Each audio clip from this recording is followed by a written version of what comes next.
Bismillahirrahmanirrahim. Assalamualaikum warahmatullahi wabarakatuh. Alhamdulillah pada hari ini saya bisa melanjutkan kuliah meskipun dalam kondisi kembali online karena memang di IPRSIS ini ada 4 orang dosen yang berkesempatan untuk mengikuti pelatihan kompetensi, peningkatan kompetensi dosen pemula. Jadi ini adalah salah satu untuk kita nanti sebagai dosen itu disertifikasi, dinilai kelayakan dan sebagainya. Jadi ada semacam pelatihan lagi, membuat rencana pembelajaran, metode, dan seterusnya. Banyaklah hal-hal yang memang dibahas di peningkatan ini. Nah, qadarullah hari ini itu adalah hari pertamanya.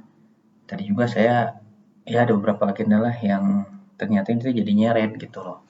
Tadi juga saya sempat mengatur bla bla bla, ternyata ya tidak sesuai dengan harapan. Nah ini yang memang akhirnya saya mengambil keputusan untuk melakukan perkuliahan secara online. Karena kalau dikatakan ini kita di semester ini kalau kita lihat perkuliahan itu hanya sampai tanggal 4 Januari. Jadi waktunya mungkin sedikit sempit ya. Oleh karenanya untuk kali ini kita coba materi perkuliahannya dengan online saja. Oke, di sini materi ini adalah materi yang akan membahas tentang peluang usaha di bidang pendidikan, yang mana di dalam materi ini kita akan diajarkan untuk sama-sama mencari atau menggali informasi tentang beberapa peluang yang ada di bidang pendidikan. Nah, yang sekarang lagi ramai itu biasanya tentang edutech, teknologi berbasis pendidikan. Terus ada tutor online, juga ada bimbel dan sebagainya. Nah inilah yang akhirnya menjadi gambaran bagi kita bagaimana ternyata dunia pendidikan itu ada juga peluangnya. Cuma memang peluangnya nanti sangat luas.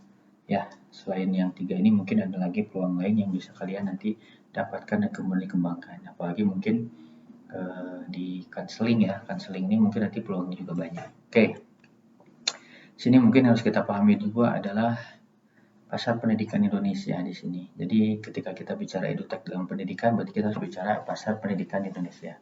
Hari ini ya sudah jelas ya, kita mengalami perkembangan yang sangat pesat ya di Indonesia ini. Kalau kita lihat tingkat kesadaran akan pendidikannya itu sangat tinggi. Ini dibuktikan dengan ya banyaknya sekolah-sekolah yang terus eksis sampai hari ini. Sekalipun yang mungkin secara kualitas belum menyeluruh ya, tapi nggak jadi masalah. Kita hargai semangat untuk pendidikannya. Terus membekali individu dengan pengetahuan dan keterampilan yang diperlukan untuk berkarir di sektor pendidikan ini pun sama. Jadi tujuan dari edutech adalah bagaimana kita bisa membekali individu dengan pengetahuan dan keterampilan yang ini akhirnya nanti digunakan oleh kita dan itu diperlukan. Yang ketiganya adalah tidak ada lain kalau berbicara pengetahuan, berbicara pendidikan, bicara kewirausahaan, bicara inovasi. Inovasi dan kolaborasi. Berarti ini ada ide, ada kerjasama. Inovasi akan berbicara nilai-nilai yang akan kita kembangkan dalam dunia pendidikan, dan kolaborasi ini adalah inovasi nilai-nilai kebaruan, dan kolaborasi ini akan berbicara dengan siapa kita nanti akan mewujudkan nilai-nilai ini sehingga nilai ini nantinya bisa lebih bermanfaat lagi ya, dan kita pun bisa melakukannya secara bersama-sama. Nah, di sini diperlukan untuk menembus pasar pendidikan yang kompetitif karena ternyata bidang edutech ini orang sudah mulai banyak meliriknya. Ya, kita ketahui lah ya, kayak sekarang aja misal kita harusnya kuliah tapi karena keterbatasan waktu dan sebagainya akhirnya di antara kita harus mengalah dengan yang namanya media.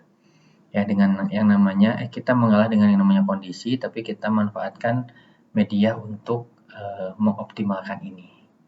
Ya, salah satunya adalah pendekatan dengan kuliah online. Sementara di luar sana ya hampir mungkin semua pembelajaran sudah online sekarang ya. Kursus-kursus apalagi sudah banyak yang online. Oke. Terus, nah ini ada beberapa kemajuan dari bidang edutech pendidikan. Pertama ada virtual reality. Ini membenamkan pengguna dalam lingkungan digital yang sepenuhnya imersif. Imersif itu menyeluruh ya. hampir menyerupai. VR ini menggunakan headset buram yang menghalangi realitas. Jadi kita semacam, kalau kalian pernah lihat kayak kacamata 3D gitu. Jadi kita tuh seolah-olah ada di dalam kehidupan itu. Padahal kitanya ya di sini aja sedang kuliah gitu loh ya. Terus augmented reality ini menambahkan lapisan elemen digital ke dunia nyata. Nah, ini semacam ada alat simulasi atau simulator. Nah, ini misalkan simulator menyetir, simulator apa dan sebagainya. Ini ada juga mixed reality. Ini mohon maaf ya, definisi mixednya ini sama dengan VR. Ini sebenarnya mixed ini adalah menggabungkan. Ini biasanya ada di apa ya, kalau di Bandung tuh ada Puspa Iptek ya, di Bandung ada, di Jogja ada Teman Pintar. Jadi kita tuh seolah-olah dilihat dengan realitanya. Di situ ada contohnya, dan contoh ini bisa bergerak. Nah, contoh ini akhirnya menggambarkan, oh mungkin seperti ini. Misal ada replika bulan. Nah, replika bulan bentuknya ada, bulannya sedang berputar, itu mixed reality. Nah, itu yang akhirnya menggambarkan kita untuk menganggap, oh mungkin seperti ya bulan di dalam proses setiap harinya berputar dan sebagainya dan seterusnya. Nah, ini yang selanjutnya adalah tentang artificial intelligence. Nah, ini yang memang akhirnya kita hadapi atau kita rasakan hari ini, kemajuan di bidang ilmu komputer yang diusahakan untuk memecahkan masalah kognitif terkait dengan kecerdasan manusia. Yang harus kalian pahami adalah AI ini berbeda dengan search engine. Kalau Google itu, kalau kalian search engine ini biasanya Google ya. Kalau kamu datang ke Google dengan nol pengetahuan mungkin masih difahami lah, masih kita pahami. Misal kamu nggak ngerti tentang kewirausahaan, kamu datang ke Google searching kewirausahaan apa, bisa. Kenapa? Karena nanti Google akan memberikan beberapa referensi. Cuman kalau AI sifatnya diskusi. Karena kan yang dibangun kecerdasan manusia, berarti untuk membantu manusia. Nah, yang saya pahami itu lebih ke diskusi. Jadi kalau kamu mau berinteraksi dengan AI, mau menggunakan AI, setidaknya kamu sudah paham konsep dasarnya. Kalau kamu mau bertanya tentang kewirausahaan, kamu udah ngerti kewirausahaan itu apa, kelebihannya apa, kekurangannya apa, dan seterusnya.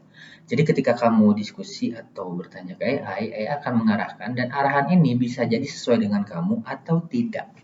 Karena ya ini sifatnya barang jadi gitu loh, hasil pemikiran manusia. Kayak kamu nanya ke saya kewirausahaan. Oh, kewirausahaan bagi saya adalah menciptakan sesuatu yang baru dan berbeda. Kamu nanya lagi ke orang, kewirausahaan tentang keberanian. Apakah pendapat saya salah? Enggak juga, justru kamu bisa memperkaya. Nah, ini perbedaannya ya. Jadi itu ketika atau seperti kamu ngobrol atau berdiskusi dengan seseorang. Makanya ilmu kitanya harus cukup dulu, ilmu kitanya harus mumpuni dulu, minimal kita tahu konsep dasarnya. Itulah manfaat atau kegunaan jika kita bisa menggunakan AI itu sendiri. Oke, terus, nah dalam mendetek pendidikan ini ada beberapa manfaat, diantaranya meningkatkan permintaan layanan tambahan. Nah, ini biasanya dengan perubahan gaya hidup ya. Sekarang tuh orang mungkin ya lebih senang sih sebenarnya interaksi dengan handphone ya, sekalipun interaksinya bukan belajar sih ya, lebih ke ya mungkin hiburan atau apa. Tapi ya dalam dunia pendidikan bagaimana media ini, gaya hidup ini bisa disesuaikan dengan dunia pendidikan itu sendiri, sehingga pendidikan bisa lebih fleksibel, bukan lebih mudah.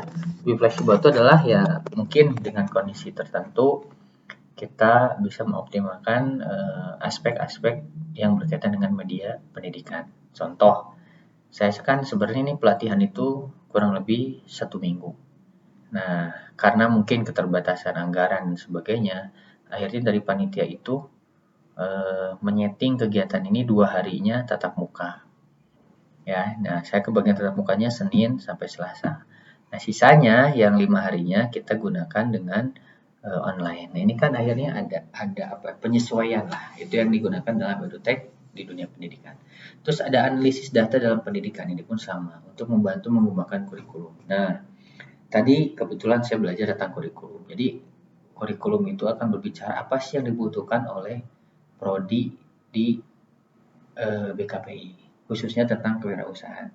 Nah, ketika saya sering ngobrol dengan kepala prodi, intinya kepala prodi ini ingin setiap guru, setiap mahasiswa yang ada di BKPI ini dia punya keterampilannya sederhana, tapi bisa bermanfaat. Salah satunya ada misalkan bisa memanfaatkan media pembelajaran dengan kreatif, dengan inovasi, sehingga dia bisa membuat satu layanan yang berkaitan dengan counseling di media online. Makanya nanti kan ada tugas ya. Di akhir itu saya berharap kalian punya produk, punya media. Untuk media ini adalah untuk membantu kalian melakukan counseling dan sebagainya. Nah, ini yang akhirnya harus kita sesuaikan. Nah, ini kan kalau kita gunakan ya ada analisis data. Masa dong saya paksain kalian untuk bikin rencana bisnis ya, bikin produk, bikin apa. Ini kan nggak sesuai dengan CPL prodinya, nggak sesuai dengan rencana yang diharapkan oleh prodi. Makanya kita sesuaikan. Dan ini pun tantangan bagi saya. Kenapa? Karena biasanya saya kalau ngajar kewirausahaan ya outputnya bikin produk. Ternyata tidak semua output kewirausahaan itu harus berbasis produk. Oke. Selanjutnya, nah di sini kita akan berbicara integrasi teknologi dalam pendidikan. Ya, biasanya itu ada media digital dan platform interaktif. Platform digital itu biasanya, nah yang sekarang kita kenal tuh ada Ruang Guru. Ini ada Coursera ya, sama ini aplikasi online juga. Ini ada Khan Academy Kids, ini aplikasi pembelajaran untuk anak-anak. Ada juga alat bantu digitalnya. Ini ada Kahoot, ya kalau yang sudah sering main game pakai ini, kuis dan sebagainya. Ya. Terus ada Quizzes juga sama. Nah ini yang akhirnya memberikan variasi pembelajaran kepada kita. Bagaimana pembelajaran itu bisa lebih interaktif, menarik, dan ya kita bisa lebih hadir ke dalamnya. Oleh karenanya, kemajuan di bidang edutech akan memfasilitasi pembelajaran interaktif yang mendukung siswa untuk belajar lebih menyenangkan. Nah, sekalipun saya pun belum mempraktekkan ini sih ya. Soalnya ya keterbatasan juga ya waktu sebagainya, tapi itu memang jadi tantangan bagi saya yang harus saya selesaikan. Apalagi ketika kita mengikuti program kompetisi dosen. Wow, itu ternyata ketika saya lihat tugas-tugasnya, aduh, luar biasa, maraton. Nah, ini yang memang akhirnya akan menjadikan kita mungkin ya tambahan ilmu bagi kita yang mana ilmu ini mudah-mudahan nantinya bermanfaat untuk mahasiswa saya, pelajar saya. Itu begitupun dengan apa ya? Dengan kemampuan yang saya miliki juga. Terus selanjutnya adalah peluang usaha di bidang edutech. Ini biasanya profesi membuat konten edukatif, pengembangan aplikasi yang semakin diminati. Banyak ya sekarang aplikasi pendidikan, mulai lewat TikTok, Instagram, YouTube, banyak sekali sekarang ya. Atau mungkin ya jual aplikasi sendiri. Membuat konten juga banyak sekarang ya di beberapa tempat yang berhubungan dengan pendidikan. Model pembelajaran yang fleksibel. Saya pernah ikut satu kursus belajar piano itu hanya dikasih videonya saja. Jadi kita bisa belajar kapanpun. Kalau les kan sebulan 4 kali misalkan, itu mah nggak jual lepas aja. Jadi kita misalkan bayar sekian, dapat video berapa berat, tinggal latihan sendiri. Dan itu tantangannya ke diri kita sendiri. Plus biasanya ada fasilitas bisa chat dan sebagainya. Oke. Terus tutor online ini juga sama ya, pengajaran jarak jauh menggunakan platform digital. Jadi biasanya kalau dalam online itu disebutnya lebih ke tutor ya, tutor online atau guru online lah ya. Permintaan akan bimbingan belajar khususnya sekarang untuk matematika, sains, banyak banget sekarang ya. Apalagi untuk bahasa Inggris nih, bahasa Inggris tuh udah banyak sekarang kursusannya. Online, Instagram, yang mau gratis, yang mau bayar, banyak banget. Dan itu memang akhirnya berguna atau berfungsi untuk pengembangan diri guru itu sendiri. Bimbingan belajar online memberikan pertama fleksibilitas waktu. Ya, kenapa saya lebih memilih materi dengan YouTube? Karena memang secara fleksibilitas ya lebih fleksibel ya. Apalagi kalau ngedadak gini, biasanya kalian kan nggak bisa dan sebagainya, belum mempersiapkan mungkin kuota dan sebagainya. Ya saya pilih YouTube aja lah. Kalian bisa akses kapanpun, bahkan tidak harus di hari ini. Yang jelas materi ini bisa kalian simak, karena mungkin ini manfaatnya untuk diri kalian sendiri nantinya. Dan terus metode pembelajaran yang variatif. Oke, nah biasanya ini beberapa contoh nih ya. Ada layanan bimbingan sekolah dasar. Ini biasanya program bimbingan belajar untuk siswa SD. Ya, apalagi sekarang siswa SD itu kayaknya lebih nyaman dengan guru ya daripada dengan orang tuanya. Karena mungkin ya ada hal yang berbeda ketika belajar sendiri di rumah. Layanan daring juga sama, ada layanan konsultasi daring sekarang ya. Dan sebagainya. Nah, ini ada yang rame nih sekarang, bimbingan khusus untuk program khusus juga. Ada bimbingan khusus untuk tes CPNS. Zaman dulu nggak ada. Tes UTBK, tes ujian dan sebagainya, ini khusus ya, tidak hanya berfokus pada pelajar saja. Ternyata bahkan ada beberapa pasar ketika dia lulus kuliah nyari dunia kerja, ada pelatihan online untuk mempersiapkan CPNS bagi mereka yang ingin mendaftar CPNS. Nah itu jadi kan peluangnya banyak ya, yang tadi hanya terfokus ke anak sekolah, ternyata pembelajaran online ini bisa dioptimalkan juga untuk kita persiapkan ujian di luar ujian sekolah. Bisa ujian CPNS, ujian BUMN, kedinasan, dan sebagainya. Oke. Terus, nah ini juga kita diperhatikan ya dalam menganalisis peluang, khususnya untuk tutor online, permintaan akan pendidikan. Permintaan pendidikan tuh besar loh sekarang. Makanya kita sebagai guru harus bisa memanfaatkan media. Karena bisa jadi, disadari atau tidak, kalian tiba-tiba bisa jadi diminta oleh seseorang untuk mengajarkan anaknya, misal ngajar ngaji, ngajar apa sebagainya. Itu bisa jadi ketika orangnya sibuk atau apa, kita kan tidak selamanya bisa hadir juga. Nah, kita juga sama harus memanfaatkan kemajuan teknologi. Karena permintaan untuk pendidikan pasti menurut saya akan terus naik ini. Terus terdapat segmentasi pasar. Nah, ini juga jelas ya, harus tahu segmentasi pasarnya. Mungkin kan juga paham ya bagaimana cara kita berhadapan dengan siswa, peserta didik atau santri ketika SD harus seperti apa komunikasi, SMP, SMA sampai ke perguruan tinggi. Ya, saya mungkin bicara seperti ini masuk di kalian. Cuman kalau saya perhatikan di anak SD ya mungkin bisa jadi anak SD kurang mengerti apa yang kita ucapkan. Terus analisa kompetitor yang juga sama ya. Kompetitor itu adalah pelecutnya kita, pesaing kalau bahasa kitanya ya. Kita pun kuliah kan ada pesaingnya. Nanti kamu lulus mau kerja ada pesaingnya. Di tempat kerja pun mungkin ada pesaing kamu. Yang nggak suka sama kamu juga mungkin ada. Nah ini harus paham juga analisa kompetitor. Tujuannya apa tadi di awal? Seorang wirausaha harus punya daya inovasi. Kenapa? Karena kompetitor ini pasti ada di lingkungan kita. Terus, analisa kebutuhan. Nah, di sini apa analisa kebutuhannya? Pertama, banyak pengguna yang lebih banyak memilih layanan pendidikan yang fleksibel. Mereka interaktif dan berbasis teknologi. Kenapa? Karena memang teknologi sendiri sekarang jadi bagian kehidupan dari manusia. Ya, benar nggak? So, kalian aja misalkan lah, ada guru tahfidz, ada guru pesantren, tetap kan kita based on teknologi. Kalian bisa menghubungi saya based on teknologi, tapi kita coba gunakan teknologinya untuk hal yang bermanfaat. Perkembangan teknologi mempermudah akses pendidikan dan memungkinkan belajar kapan saja melalui platform digital. Sebenarnya sih yang dikikis lebih terasa tuh masalah waktu aja sebenarnya. Cuman waktu ini jangan sampai membuat kita untuk seenaknya. Kalau bisa tetap kita kasih target lah. Misal saya tetap ya mengajarkan itu fleksibel mendengarkan video. Cuman kalau untuk absen kan biasanya saya batas. Minimal absen ini mengajarkan kalian untuk disiplin. Selebihnya mengajarkan kalian untuk menambah ilmu kalian. Ya. Terus integrasi teknologi dan pembelajaran meningkatkan pertama efektivitas, kedua keterlibatan peserta melalui pengalaman. Jadi ada efektivitas, ada keterlibatan. Efektivitasnya apa? Mungkin bisa jadi ya kita membuat satu video untuk beberapa peserta atau siswa. Tapi nanti ketika konsultasi ya siswa tetap harus terlibat. Jadi nanti yang nggak ngertinya ya siswa boleh nanya. Nanti kita jawab. Itu ada keterlibatan juga sama ya. Jadi jangan satu arah. Makanya saya kalau sudah online biasanya pertemuan selanjutnya suka ada dikait-kaitkan dulu kan. Itu misalnya ya minimal kita itu bisa menjembatani apa yang sudah kalian dapat dengan apa yang akan saya jelaskan di hari berikutnya. Oke, memasuki edutech. Pertama, kalian harus punya desain produk yang menarik. Jadi desain produknya kebutuhan peserta didik. Jika misalkan peserta didiknya anak SD ya, mereka suka dengan banyak gambar. SMP mungkin ya nggak terlalu banyak gambar. SMA mungkin lebih ke bagaimana sih kita membuat rumus yang bisa dipahami dan menarik. Men-setting rumus yang bisa dipahami dan bisa lebih bikin anak tuh merasa nyaman, entah dari warna, tulisan atau apapun itu ya. Nah, kayak kemarin tuh saya lihat ada bimbel online untuk CPNS namanya Alfaiz yang dari Lampung. Itu kalau kita lihat videonya, aduh, kayak nulis di kayak makalah loh, kertas, ada tulisan, terus nanti dia kerjain. Ya mungkin kalau untuk kita yang udah lulus, yang nyari kerja cocok seperti itu sekalipun ya kayak kalian belajar aja kertas ada tulisan dicoret-coret ya sama. Dia nggak pakai PowerPoint dan sebagainya.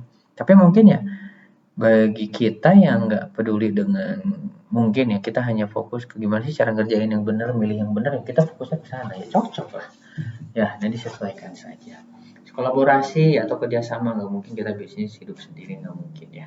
Kita harus kolaborasi, kita harus bisa meningkatkan kredibilitas dan memperluas jangkauan kita. Kalau misalkan kalian jago di gurunya, berarti cari tim yang bisa menjual produk, bisa mengkonsep produk, kalian bagian mengajar dan sebagainya. Terus yang ketiga harus mendapatkan umpan balik. Kenapa? Karena evaluasi itu penting. Ya, kita harus belajar, kita harus berani untuk dievaluasi oleh orang. Ketika ada kekurangan ya kita harus berani. Itulah kalau kalian siap untuk memasuki dunia edutech. Terus strategi menjadi tutor, kita harus punya pengetahuan yang mendalam, keterampilan pedagogis, keterampilan pengetahuan yang sangat mendalam ya. Pedagogis ini pengetahuan juga yang bagaimana cara mengenai anak dan sebagainya. Terus ada kemampuan komunikasi yang baik. Ya, jadi harus minimal percaya diri lah untuk berkomunikasi. Terus yang keduanya menggunakan media sosial untuk meningkatkan jangkauan yang menarik. Jangan takut untuk punya media sosial. Selama media sosialnya mungkin bermanfaat untuk kegiatan kalian, ya kenapa tidak kita manfaatkan? Ya, media sosial ini ya kalau disebut jalan dakwah ya bagus juga kan, sebagai media dakwah ya bagus juga. Jadi kita bisa mengcounter hal-hal yang memang negatif di media sosial. Branding yang kuat. Nah, branding ini adalah ciri otentik produknya kalian. Branding itu bukan merek, justru merek itu bagian dari branding. Branding itu bisa jadi kualitas produk kalian, ciri khas produk kalian, merek produk kalian, kelebihan kekurangan produk kalian apa, itu bisa jadi branding.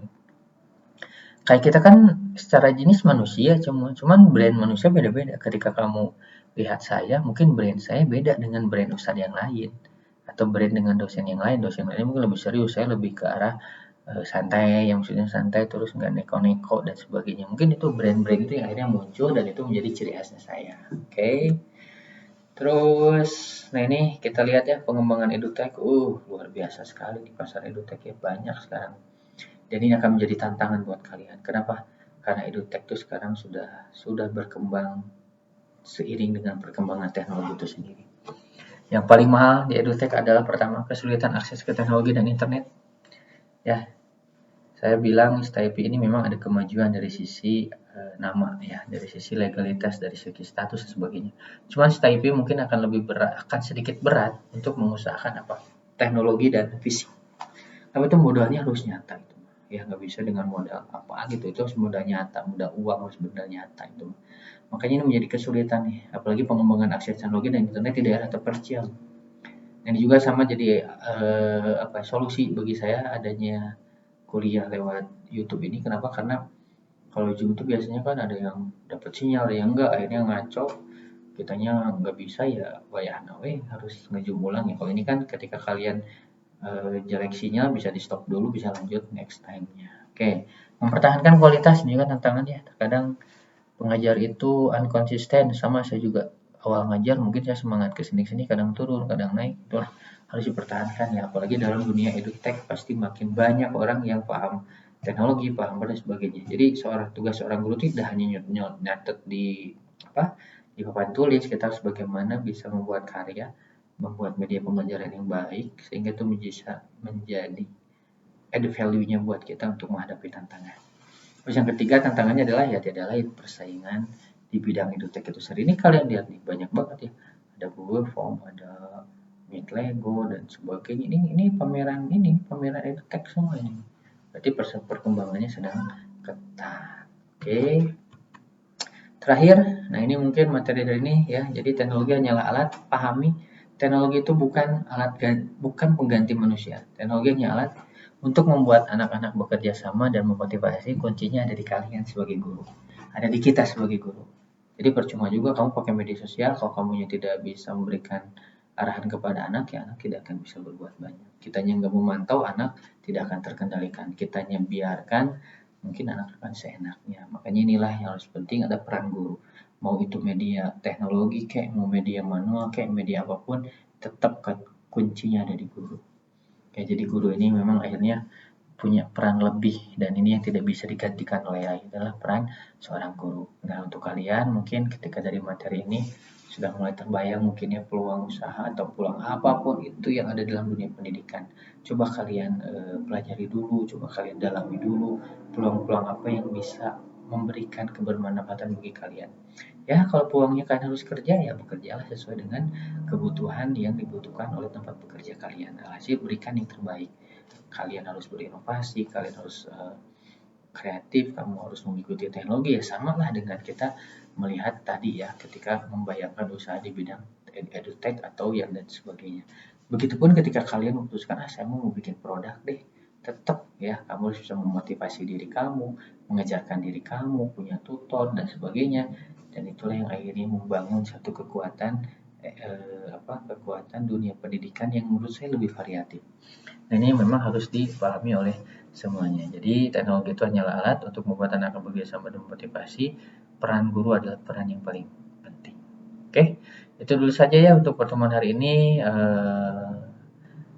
Bolehlah kalian yang mau nge-resume, mangga silakan di-resume, yang enggak juga nggak apa-apa. Ini memang bukan kesalahannya, lebih ke arah saya yang belum bisa memenuhi jadwal hari ini. Jadi untuk hari ini mungkin nanti kalian ngisi linknya untuk absen saja, tidak ada resume di absensi. Tapi kalau kalian mau resume dengan catatan sendiri silahkan. Ya, itu mungkin manfaatnya nanti dirasakan oleh kalian, lebih nempel ke pemikiran atau ke cara belajarnya kalian. Mudah-mudahan ilmu ini bermanfaat. Intinya dari ilmu ini adalah kita jangan menolak atau menutup mata dengan teknologi. Teknologi ini bisa membawa perubahan. Apalagi jika teknologi dikaitkan dengan kewirausahaan. Sekarang ada pendidikan juga. Berarti ini akan secara komprehensif menjadikan kita itu dalam kehidupan memang harus berkarya, berkolaborasi, dan bermanfaat. Ini yang akhirnya menjadi pegangan untuk saya dan kalian, bagaimana caranya kita bisa berkontribusi lebih banyak lagi, khususnya di negara kita yang kita cintai ini. Oke, itu saja yang bisa saya sampaikan. Sekali lagi mohon maaf atas segala kurangannya. Mudah-mudahan yang saya jelaskan hari ini bisa bermanfaat untuk kalian dan bisa kalian praktekkan dalam kehidupan sehari-hari. Terima kasih. Wabillahi tidak dunia sana, wabillahi sana benar. Assalamualaikum warahmatullahi wabarakatuh.